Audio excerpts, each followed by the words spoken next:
स्वागत है दोस्तों आपका अपने चैनल स्कूलिंग एजुकेशन में, जिसमें आज हम लोग हमारा देश भारत के बारे में डिटेल चर्चा करेंगे। हमारा प्यारा देश भारत। ठीक है दोस्तों, आपकी जो कह रही थी बीए का जनरल एग्ज़ाम जो हो रहा है उसके बारे में, तो उसकी वीडियो मैंने यूट्यूब पे अपलोड कर दी है, जाके आप लोग लिस्ट में देख सकते हैं। तो आइए शुरू करते हैं। सारे जहाँ से अच्छा हिंदुस्तान हमारा, हम गुलगुले हैं से हम ये गुलसिता हमारा, हमारा देश प्यारा देश भारत। ठीक है, आज हम लोग इसके बारे में डिटेल में चर्चा करेंगे। भाई इसके परिचय इसका विस्तार किस प्रकार है वो देखेंगे। इसकी स्थिति कहाँ पे है मैप में वो देखेंगे, ग्लोब में इसकी स्थिति के बारे में। उसके बाद फिर इसका भौतिक विभाजन देखेंगे, भौतिक विभाजन, राजनीतिक विभाजन के बारे में डिटेल में जानेंगे। और उसके बाद इसकी हवा प्रणाली के भी बारे में डिटेल में देखेंगे। तो आइए शुरू करते हैं दोस्तों। भारत देश जो है, भारत, इसका कुल विस्तार की बात करें तो ये 32.8 लाख किलोमीटर स्क्वायर इसका पूरा क्षेत्रफल है। कुल क्षेत्रफल की बात करें तो 32.8 लाख किलोमीटर स्क्वायर। ठीक है, अगर देखें तो भारत जो है, भारत एक प्रायद्वीपीय देश है। क्या है? भारत एक प्रायद्वीपीय देश है। प्रायद्वीप मतलब वह स्थलखंड जो तीन ओर से जल से घिरा होता है उसको प्रायद्वीप बोलते हैं। ठीक है, तो भारत जो है, भारत का दक्षिणतम भाग जो है वो जल से घिरा हुआ है। एक साइड, पश्चिम साइड जो अरब सागर, पूर्व में बंगाल की खाड़ी और दक्षिण में हिंद महासागर। ठीक है, पश्चिम पूर्व में बंगाल की खाड़ी, पश्चिम में अरब सागर, दक्षिण में हिंद महासागर। तो ये तीन ओर से जल से घिरा होने के कारण इसको हम लोग प्रायद्वीपीय भारत भी बोलते हैं, प्रायद्वीपीय भारत बोलते हैं। ठीक है, ये इसको उत्तर में है। उत्तर की बात करें तो उत्तर में, भारत के उत्तर में हिमालय पर्वत है, पर्वत श्रृंखला है। तो आप देख सकते हैं इसकी चौहदी के बारे में अगर बात करें तो उत्तर में हिमालय, दक्षिण में हिंद महासागर, पूर्व में बंगाल की खाड़ी और पश्चिम में अरब सागर। ठीक है, अगर बात करें तो इसके क्षेत्रफल में 32.8 लाख किलोमीटर स्क्वायर इसका कुल क्षेत्रफल, भारत का कुल क्षेत्रफल। यह विश्व का सबसे बड़ा, सातवां सबसे बड़ा देश है क्षेत्रफल की दृष्टि से। विश्व का सातवां लार्जेस्ट कंट्री है। ठीक है, इसका नॉर्थ से साउथ अगर बात करें, इसका विस्तार की बात करें तो कश्मीर से लेकर यानी कन्याकुमारी तक जो उत्तर से दक्षिण है, उत्तर से दक्षिण जो इसका विस्तार है, ऐसे ये 3214 किलोमीटर, कितना 3214 किलोमीटर इसका उत्तर से दक्षिण साइड इसका विस्तार है। ठीक है, उसके लंबे। और आगे बात करें पूर्व से पश्चिम जो है, अरुणाचल प्रदेश से गुजरात के कच्छ की अगर बात करें तो इसकी लंबाई जो है 2933 किलोमीटर है। ठीक है, इसके देख सकते हैं 3214 किलोमीटर नॉर्थ टू साउथ और ईस्ट टू वेस्ट इसका कितना है 2933 किलोमीटर। ठीक है, आज रखिएगा। आगे देखें तो भारत की जो स्थलीय सीमा है वो स्थलीय सीमा मतलब ये इधर गुजरात से इधर जो वापस इधर घूम उत्तर साइड से फिर इधर नेपाल, भूटान, म्यांमार, बांग्लादेश, यहाँ जो स्थलीय सीमा है ये इस साइड पर जो है वो 15,200 किलोमीटर है। स्थलीय सीमा कितना है? 15,200 किलोमीटर। ये सारे एनसीईआरटी से उठाया मैंने, ये सारे फैक्ट्स, तो इसको याद रखिएगा, ये सारे एग्जाम्स में आते रहते हैं। स्थलीय सीमा की बात करें तो 15,200 किलोमीटर। तटीय सीमा मीन्स जो समुद्र के किनारे वाले जो तट है वो उसकी सीमा कितनी है? तो 6,100 किलोमीटर इसकी तटीय सीमा है, जो गुजरात से लेकर के इधर गुजरात, कर्नाटक, महाराष्ट्र, कर्नाटक, केरल, तमिलनाडु, आंध्र प्रदेश और इधर उड़ीसा जो पश्चिम बंगाल, ये जो यहाँ से यहाँ तक ये तटीय भाग है उसकी सीमा 6,100 किलोमीटर है। ठीक है, आगे बात करें द्वीप सहित मीन्स जो लक्षद्वीप है, अंडमान निकोबार द्वीप समूह है, इसके भी तो तट है इसमें शामिल। तो इनके भी तट को शामिल करके टोटल जो तट सीमा है वो 7,516 किलोमीटर है, 7,516 किलोमीटर। और भारत की कुल सीमा मीन्स इन सबको जोड़ करके स्थलीय सीमा और तटीय सीमा को मिला करके 22,716 किलोमीटर है। भारत की कुल सीमा की बात करें तो 22,716 किलोमीटर। ठीक है, आगे देखें तो इसका दक्षिणतम बिंदु, उत्तरतम बिंदु और पूर्वी बिंदु, पश्चिमी बिंदु की बात करें तो इसका जो दक्षिणतम बिंदु है वो अंडमान निकोबार द्वीप समूह के पास यहाँ पे इंदिरा पॉइंट है। ठीक है, इंदिरा पॉइंट इसका दक्षिणतम बिंदु है।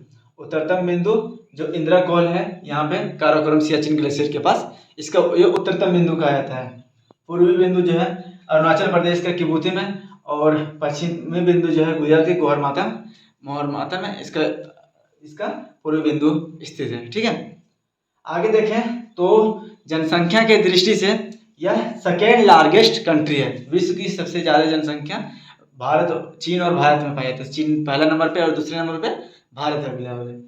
इसकी कुल जनसंख्या की बात करें तो दोस्तों एक बात है, 2011 के बाद अभी जनसंख्या नहीं हुई है। ठीक है, 2021 में जनसंख्या होने वाली, जनगणना होने वाली थी लेकिन कोरोना काल के कारण जनगणना नहीं हो पाई है। तो जनगणना की बात चल रही है, पर हम लोग नोट आज रखेंगे 2011 की जनगणना। ठीक है, 2011 के टाइम पे जनगणना हुई तो उस समय जनसंख्या भारत की कितनी थी? 121 करोड़ इसकी कुल जनसंख्या थी। ठीक है, याद रखिएगा दोस्तों आगे बात करें भारत की स्थिति के बारे में कि भारत की स्थिति कहाँ पे है, भारत स्थित कहाँ है। तो भारत जो है पृथ्वी पे उत्तरी गोलार्ध में स्थित है। उत्तरी गोलार्ध मतलब मैंने बताया था पृथ्वी को विषुवत रेखा क्या करती है, दो भागों में बांटती है, उत्तरी गोलार्ध और दक्षिणी गोलार्ध। 0 डिग्री देशांतर 0 डिग्री विषुवत रेखा जो है। तो भारत की स्थिति क्या है? 0 डिग्री के उत्तर में, मीन्स उत्तरी गोलार्ध में। ठीक है, और ग्लोब पे देखें तो मैंने बताया था जो देशांतर रेखा जो है 0 डिग्री देशांतर रेखा, उसके पूर्व वाले भाग को पूर्वी गोलार्ध, पूर्वी भाग या पश्चिमी साइड को पश्चिमी भाग में बोलते हैं। ठीक है, तो ये जो है यह 0 डिग्री देशांतर रेखा है, उसके पूर्व में स्थित है, मतलब पूर्वी क्षेत्र में स्थित है। अर्थात हम लोग बोल सकते हैं कि भारत की स्थिति उत्तरी पूर्वी गोलार्ध में स्थित है। ठीक है, आगे बात करें तो भारत का अक्षांशीय विस्तार कितना से कितना तक है। तो भारत के जो अक्षांशीय मुख्य भूमि में है जो है वो 8 डिग्री 4 मिनट नॉर्थ से लेकर के 37 डिग्री 6 मिनट, अर्थात 37 डिग्री 6 मिनट इसका अक्षांशीय विस्तार है। ये आखिर है क्या? तो ये अक्षांशीय रेखा है। मैंने बताया था पृथ्वी पे क्या है, पृथ्वी के केंद्र से पृथ्वी की सतह की ओर एक कोणीय दूरी जो है, कोणीय दूरी पर एक रेखा जो है जो इधर से दोनों साइड के कोनों को मिलाती है, दोनों अक्षांशीय कोण को मिलाती है। तो ठीक है, उसको क्या बोलते हैं हम लोग? अक्षांशीय रेखा बोलते हैं। केंद्र से अगर कोई सतह यहाँ पे है तो इसका जो कोणीय दूरी होती है उसको हम लोग अक्षांशीय बोलते हैं, और अक्षांशीय मान को मिलाने वाली रेखा को अक्षांशीय रेखा बोलते हैं, जो काल्पनिक रेखा है। तो वही जो है ये भारत जो है कितने अक्षांश से कितने अक्षांश तक में इसका विस्तार है, तो 8 डिग्री 4 मिनट जो अक्षांश रेखा है वहाँ से 37 डिग्री 6 मिनट अक्षांश रेखा के बीच में भारत की स्थिति है, एग्जैक्ट स्थिति।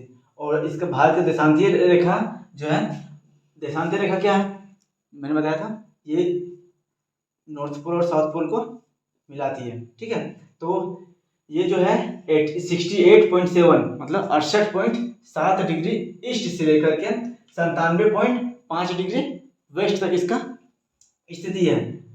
अगर कोई पूछे एग्जाम में भी आता है तो अक्षांशीय विस्तार और देशांतरीय विस्तार की बात करें तो 8 डिग्री 4 मिनट नॉर्थ से लेकर के 37 डिग्री 6 मिनट ईस्ट, और देशांतरीय विस्तार 68.7 डिग्री ईस्ट से 97 डिग्री 25 मिनट ईस्ट तक। ठीक है, आगे हम एक चीज देखते हैं, भारत के जो पूर्वी जो देशांतरीय विस्तार है 68.7 से लेकर 97.25 से के बीच में जो कितना गैप है, 29 डिग्री का अंतर होता है। कितना? 29 डिग्री का अंतर होता है। और मैंने बताया था कि अब सूर्य की रोशनी को या पृथ्वी को अपने जो अक्ष जो घूम रही है, घूमने में कितना टाइम लग जाता है, उसको 1 डिग्री देशांतर क्रॉस करने में 4 मिनट का समय लगता है। कितना? 4 मिनट का समय लगता है, जिसके कारण अगर बात करें तो जो समय है वो टोटल कितना समय हो जाएगा पृथ्वी को घूर्णन करने में यहाँ से अर्थ का, भारत का, तो लगभग 2 घंटे 116 मिनट मीन्स लगभग 2 घंटे का समय लग जाता है यहाँ से यहाँ तक सूर्य की रोशनी घूर्णन करने में, सूर्य की रोशनी वहाँ से पहुँचने में। सूर्योदय यहाँ पे 2 घंटे पहले हो जाती है और सूर्योदय यहाँ पे 2 घंटे बाद होती है गुजरात में। इसी तरह सूर्यास्त भी जो नॉर्थ ईस्ट इंडिया है वहाँ पे जल्दी होती है और यहाँ पे 2 घंटे बाद होती है। अपने समय के अनुसार देख सकते हैं हम। ठीक है, तो इसके कारण क्या किया गया, जो मानक समय माना गया कि पृथ्वी भारत की एक केंद्र एक समय मानते हैं जो दोनों जगह के समय को मिला देगा। ठीक है, तो मानक समय कितना माना गया? 82 डिग्री 30 मिनट, 82.5 डिग्री जिसको बोलते हैं, 82 डिग्री 30 मिनट ईस्ट को, ठीक है। 82 डिग्री 30 मिनट ईस्ट, ये कहाँ पे है? ये भारत के उत्तर प्रदेश के मिर्जापुर में स्थित है। कहाँ पे? मिर्जापुर में, ठीक है। आगे देखें भारत के पड़ोसी देश के बारे में कि इसके पड़ोसी देश ये इसके किन किन देशों के साथ ये सीमा साझा करता है भारत जो है। तो भारत जो है ये पश्चिम साइड में यहाँ पे पाकिस्तान, यहाँ पे अफगानिस्तान, चीन, नेपाल, भूटान और म्यांमार और बांग्लादेश ये स्थलीय सीमा साझा करता है, ठीक है। फिर से एक बार रिपीट करते हैं। पाकिस्तान यहाँ पे पश्चिम में पाकिस्तान, यहाँ पे फिर अफगानिस्तान भी यहीं पे एक जो 106 किलोमीटर के आसपास लगभग सीमा साझा करता है। और उसके बाद फिर चीन, फिर नेपाल, भूटान, म्यांमार और बांग्लादेश, ठीक है। ये स्थलीय सीमा साझा करने वाले देश हैं। कुछ देश जो हैं जो जलीय सीमा भारत जिसके साथ साझा करते हैं वो श्रीलंका, यहाँ पे मालदीव और इधर इंडोनेशिया और म्यांमार और थाईलैंड, इनके साथ क्या होता है ये जलीय सीमा साझा करते हैं, ठीक है।